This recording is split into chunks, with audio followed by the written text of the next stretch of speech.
Yes, y'all! From the DCTF Live Mothership, it is DCTF Live, an internet show. My name is Greg Tepper. I'm the managing editor of Dave Campbell's Texas Football and TexasFootball.com. There are two desks in this room. I'm sitting at one of them. There is another one, and sitting at that desk is the director of digital for Dave Campbell's Texas Football. It's Max Thompson. Hi, Max. Hi. NYCFC, huh? Yeah. Rocking the soccer kit. See, now you're doing one of those time warp things. Yeah. Because this is going to get discussed on a show before this show airs. Right. Mm-hmm. Boy. Mm-hmm. If you don't know, my brain can't handle it. If you haven't watched the past couple of episodes, Max is actually not here right now. We are recording this in advance because Max is going to be gone for 2 weeks. Yep. And so we're doing our spring tour of FBS programs across the Lone Star State. And so Max is going to be wearing this. I bet you Max wears this exact same thing for the next 3 episodes. How about that? Well, no. Well, yeah. Yeah, the next 3. Today is Thursday, March 31st, 2016, episode 105. 105, the number of strikeouts that Brandon Boggs had in his illustrious Texas Rangers career. I met his sister once. I don't want to know the context of this story. I met his sister once. I played on a softball team with her. She was nice. What's that a euphemism for? It's not. I played on a softball team. I don't want to know. Today is we're doing our spring tour. We're going to be previewing the Houston Cougars, the Cougs. Yeah. Hashtag last day of March. Boy, it feels like it, right? H-Town takeover. Shut up. Shut up. It is not the whatever. It is. So we're going to get into Houston Cougars here in just a moment. So one of the things we have to do as we're putting together the 2016 summer edition of Dave Campbell's Texas Football, which goes to press on June 1, but will hit stores probably like June 20th-ish. We'll update that as we get closer.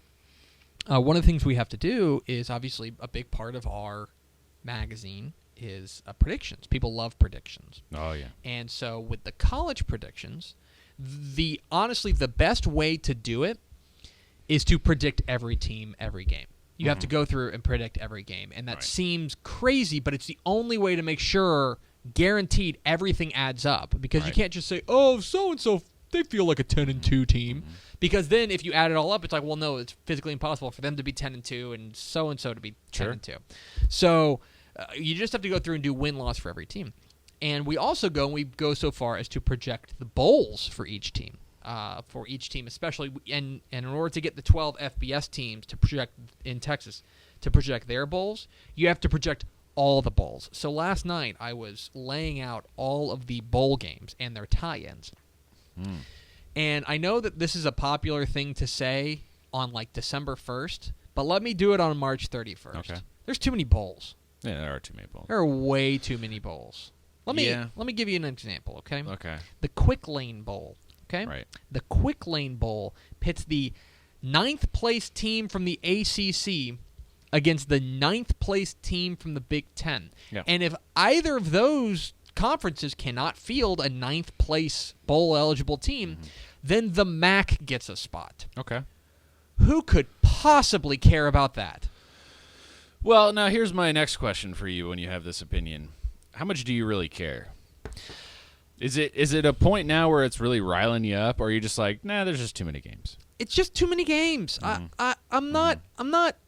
There's a lot of things in my life that I just kind of accept because I don't have any control over them. Sure. This is one of them. Sure. Okay? I have no control over this. Right. It's annoying. I think that it waters down bowl games. Sure. And as a semi-traditionalist, I like to think that a bowl game is a special thing and not for the 9th place team in the ACC. Yeah.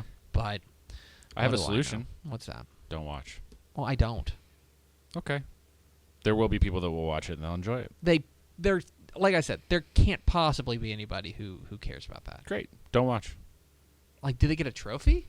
Do they? Probably. Does the winner of the Quick Lane Bowl go around and declare themselves Quick Lane Bowl champions? Man, if all they get is a free T-shirt, that's fine. It's an extra football game. It's fun. I think where I'm getting to is, and this is a very controversial opinion. You ready for this? I guess. There's too much college football. And That's not true. I'd rather limit it to good college football than just watch the good college football. Some of us will watch all the football. I don't know. I can't get excited about. I don't care if you can get excited about it. Syracuse against Purdue. Don't. That's fine. People will watch it and enjoy it. I just don't get it. That's fine. You don't have to. It's not for you. It's okay for things to not be for you and for you to not care. No, there's plenty of things that aren't for me that I tolerate. This is just something that I can't. No, it's just not for you. Don't worry about it. I am going to worry about it. I'm going to stay up late tonight. Think about it. Tonight on March 31st. We are DCTF Live. We're here every weekday at noon on TexasFootball.com. Subscribe to the podcast on iTunes. We're on Twitter. We're on Facebook. We're on Instagram. And we have a website. All right, Maximus. It is time to break down, do our spring tour, rolls into Houston, to TDECU Stadium in Houston, to talk about the best team in Texas last year. And I don't think that's a real controversial opinion, right? Wasn't even close. They were the best team in Texas by a pretty sizable margin. Right. We're talking, of course, about the Houston Cougars. Yeah. The Houston Cougars. H-Town takeover. When we last saw them, they were beating Florida State. It was sweet. In the Peach Bowl. It was the awesome. AAC champions, finishing 13-1. Tom Herman was being carried off as a conquering hero. As well he should have been. And it was a party. It was a party in Houston. The H-Town takeover was complete the last time we saw them. So, 2015, all sunshine and daffodils for the Cougs, right? Nothing but good things. Well, I can only assume that, that's the only team we're going to talk about for the next 6 months, right? We're going to ignore the rest since they're not that good. That's exactly right. Right? That's exactly right. That's what we do. We pick one team and we focus only on And I'm them. sure the Cougar fans will be super thrilled with us for only talking about Houston because that's all we're going to do. So what about big picture changes heading into 2016? What's funny, what I think is very interesting, is that normally... Wait, when's the spring game? The spring game is on April 16th. Saturday, Okay. April 16th is when the spring game is. All right. And when you're talking about big picture changes, I think it's interesting that when a team has a breakout year like that, usually a lot of the coaches get plucked. Right. A lot of the coaches will go and they will get a head coaching job. The defensive coordinator will go get a head coaching job. Maybe the offensive coordinator. Maybe a position coach will go get an offensive coordinator job, something like that. That didn't happen.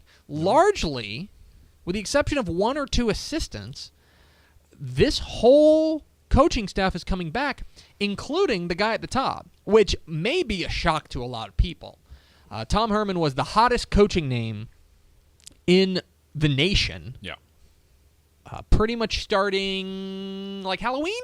Yeah, around then. Yeah, for about 2 months. He Yeah. was the hottest coaching name in the nation.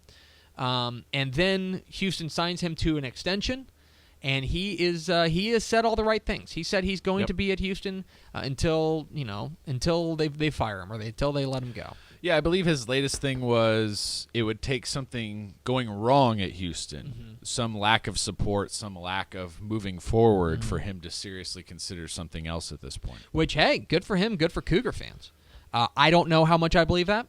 But was that a stance he adopted before or after the South Carolina thing? Right. That's what I'd like to know. Because, look, there is a fair to spare chance that Texas or Texas A&M or another big school job in Texas is going to come open in the near-term future. Yeah.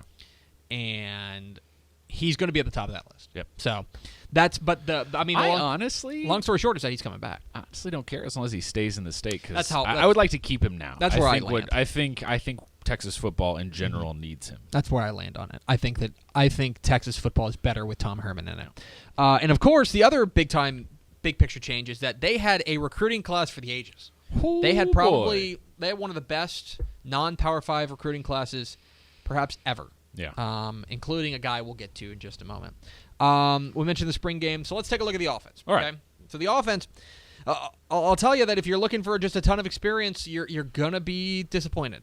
they're losing a lot of guys.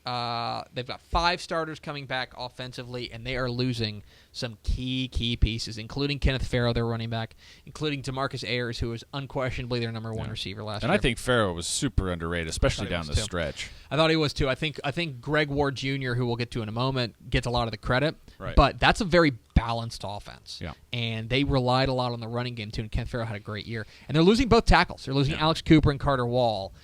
And go ask any offensive-minded coach what it's like to replace your tackles. It's not fun. No. Now, the guys coming back, pretty good. You got Greg Ward Jr. If you got your quarterback, especially with a quarterback guy like Tom Herman, right, you feel pretty good. Yeah. And they've got the interior of that offensive line coming back. They were all, believe it or not, the guards in the center were all freshmen or redshirt freshmen. So very young, and still led them to 13-1. So if you're looking for a position battle, it's going to be, I think, at the tackle spots. There's wide receivers, and there's running back spots, but to me, this whole offense revolves around protection. And they know they've probably got a guy in Marcus Oliver who can step in at one of the tackle spots. But they're going to need another guy to step up. Maybe they move one of the guards out to the tackles. They need to find another tackle in a hurry. Otherwise, this offense... We talked about it. We talked about it with Texas A&M. We talked about it with Baylor. This is a team that, if you lose your offensive line, you can get real average in a hurry. And there's no shortage of reports or investigations done at this point that will tell you, what you return on the offensive line is a great indicator of what you will do down the stretch in that season. If you're looking for a sleeper, I'm a big fan of Duke Catalon. Yeah, I think this is an interesting one, right? So he's a running back who technically, I believe he gray-shirted. I believe that's what happened because he's been practicing with them since last fall. Yeah. So he's been around. So he understands the Tom Herman offense. Right. He's got a year in there. Yeah. I think he could be ready to just leap up there. He counts toward the 2016 recruiting class, which was so good, and I think he's a guy people may have forgotten about. Yeah. This is a guy, he's been practicing since last fall, and he understands the offense. He understands how it works, and he was a superstar in high school. Expect nothing less from him. He should be pretty good. I think that's a great sleeper pick. I think and the other thing that we talked about is you may worry about Ayers being gone in the wide receiver core. But the thing that I told you, I think a couple episodes ago, and the thing that I kind of lean on with when I'm looking at this Tom Herman team, how many wide receivers do we remember from those Ohio State teams? Yeah. Right? I mean, I don't think it's necessarily – I mean, you need guys that make plays, but I don't think you need superstars. It's great to have an Ayers. Yeah. But nobody's saying that Houston is going to be like, oh, DeMarcus Ayers, forget him. They're going to miss him. He's a great player. They're going to miss him, but I also think the interior of the line and the running game are probably going to be more key to their offensive success than anything else. And I have a ton of faith in Todd Orlando on the defensive side, but we're about to get into that. And heck, go into those Texas A&M teams, like basically – there was basically only one guy that you would say, wow, he was probably irreplaceable, and that was Mike Evans, right? Other than that, I mean, everyone else has been good, and they've just found another guy, and it's stepped up and stepped up. And sometimes it's freshmen, like you saw Christian Kirk. Anyway, so defensively, and defense, of course, was, to me, the star of this Houston team last year. They bring back 6 defensively, but they get wiped in where I think is the strongest part of their team. Right. To me, the unquestionable strength of the team in 2015 was the secondary, where you had, and we kind of saw it coming. Yeah, you had Adrian McDonald, you had Trevon Stewart, you had William Jackson, all gone. Okay, great all too. Gone now. All of them great. And now you're losing your, don't forget about that for a second. You're also losing a Landon Roberts at the linebacker spot, who was a captain. Yeah, you're losing Tommy Mark, who was a defensive end. There is some reloading that Todd Orlando, the defensive coordinator, is going to have to do here. Right. And so now it's not all. They're not all gone. Stephen Taylor's back to linebacker spot. Same with Tyus Bowser, who's kind of a rush end. Cameron Malvo, the defensive end's back. Jeremy Winchester, the cornerback spot. Right. They're not wiped out, but they are losing, to me, the leaders of that defense. Right. And if you look at that opener against Oklahoma, I really don't worry so much about the offense performing against Oklahoma in the first game. I honestly think it's the defenses that struggle early in the season. And, man, they're returning a lot of pieces at Oklahoma. And what I'd be more concerned about is an inexperienced secondary trying to cope with a Heisman candidate in Mayfield and what will surely be a very good backfield and wide receiving core. If you're looking for a position battle, it's in the secondary. Who is going to fill in these spots in the secondary? You think Khalil Williams will take one of the safety spots? Brandon Wilson rather, is probably he's their lone senior corner now. Right. But he's missing all of spring practice. Yeah. He's missing all of spring practice with I believe he got his knee scoped. Okay. So who can somebody take advantage of his being on the sideline and impress these coaching staff long enough to earn some playing time? Yeah. That is something I find particularly interesting here. Yeah. And now let's get to, I don't want to say he's the elephant in the room because he's huge, and B, he could probably kill me. Yeah. But when we talked earlier about their recruiting class, yeah, we were talking, there are some great players in this recruiting class. There's one guy.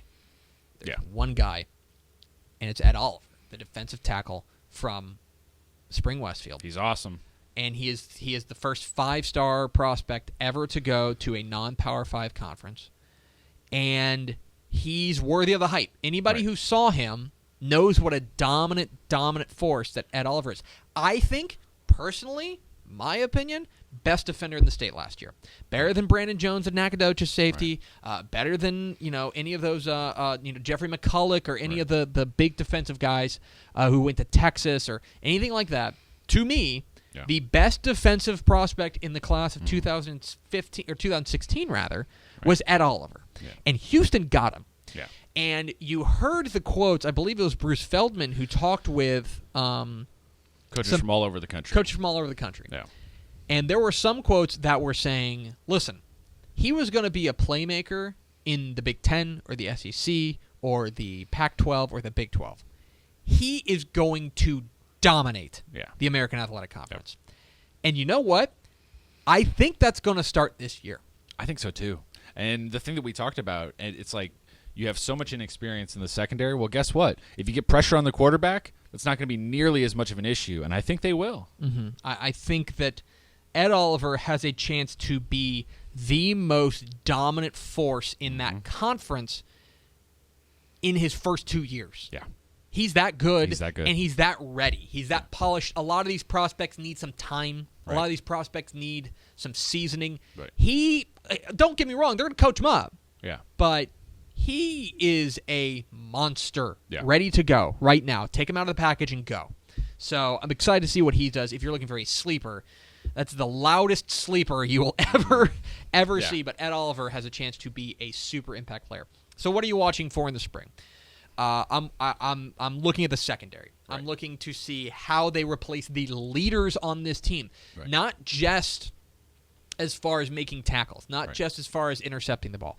I want to see who's going to be the captains. They're losing all 4 of their captains, and I want to see who's going to step up and be the voice in the room, be the voice of the team, and say, guys, this is what we're about. Because you had this tremendous senior class, and we talked with Tom Herman about it, about how Adrian McDonald and Trevon Stewart, you could not ask. I think he called them the most important senior class in Houston history. Right. And that's saying something. But this is a huge hole for them, not just because of the playmaking, but because of the leadership aspect. And then I want to see, we mentioned that Greg Ward Jr., he was great last year. Nobody questions how good Greg Ward Jr., the quarterback, was. But he wasn't asked to be the man. He wasn't asked to carry this team. He was a guy who was a great piece of a well-oiled machine. And now he may be asked to do more. And he may be asked to be the man. Can Greg Ward Jr. establish himself as the man? That's something I'm looking for in the spring. So, Max, we end all these spring tours. The one question. Obviously, it's March 31st.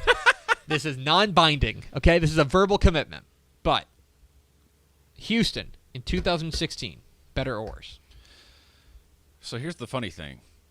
I think the same, which I feel like is better because of the inexperience, right? But I do think they're going to lose to Oklahoma in the starter. But I think they could run the table in the American because I look at around the American, everyone's kind of down. I think the American's and kind I of think spare. He's the best coach. I think the American's kind of spare. And the other thing, I think it's entirely possible that this team is as good as it was last year and they lose more games. Does that make sense? Oh, absolutely. I think that it's possible for sure. because you can't say, oh, they're going to go 12-1, winning the conference, and go to another BC or whatever they call it, right. a power New Year's Six Bowl. Right. You can't say that. Yeah. But I do think that they're going to have a lot of talent. They've got holes to fill. Yeah. But I think they've got a lot of talent. They've got a great coaching staff. I would say that right now, from a record perspective, they'll be worse. But maybe from a talent perspective, they'll be about the same. Is kind of where I land. And I think they're repeating. I think they're American champions. Okay. All right. You heard it here first. You heard Max Thompson. Wow. Okay. Wow. I'm not going out on that limb. I'm fine going out on that limb. What's interesting to me is if they actually pull off the upset against Oklahoma at the start, because then the pressure is going to mount. Well, like now the expectations are there because if they run the table from there, they are in the conversation for the playoff. Well, and the thing is, you look at their schedule, and you mentioned that. So Houston goes Oklahoma at NRG Stadium. And then, so if they knock off Oklahoma, I mean, they're probably starting the year next year ranked somewhere. They're probably ranked. They're probably not a whole lot higher than like 18th though, because that's probably where they just land. Right. If they beat Oklahoma, they're going to vault up to the top 10, no question about it. Lamar at Cincinnati, which is going to be tough, but then at Texas State, UConn, at Navy is going to be tough. Tulsa at SMU. I'll tell you, it comes down once again. November 25th, they're at Memphis. Yep. And if you believe Memphis is going to be, now they just lost their coach, but and I don't. That's probably the thing. That's probably where you want to pay attention to. But that last 2 weeks, Louisville and at Memphis is probably going to tell the tale. Louisville's a really interesting one to me. I think I'm more interested in maybe what team emerges in the American all of a sudden has a year like a Temple or a Memphis next year. And we'll run through the schedule later on DCTF Live, but that's just kind of our spring preview of the Houston Cougars. We're very excited about them. We think they could be very, very good once again. So that's going to do it for us for DCTF Live. Thank you for spending part of your day with us. Follow us on Twitter at DCTF. Like us on Facebook, facebook.com/Dave Campbell. Follow us on Instagram, instagram.com/Dave Campbell. And, of course, see us at TexasFootball.com. Tomorrow, Hullabaloo Connect. The Texas A&M Aggies. We're previewing them, giving them our spring tour treatment. Vince Young, please come get your Player of the Year trophy. We will see you tomorrow on DCTF Live.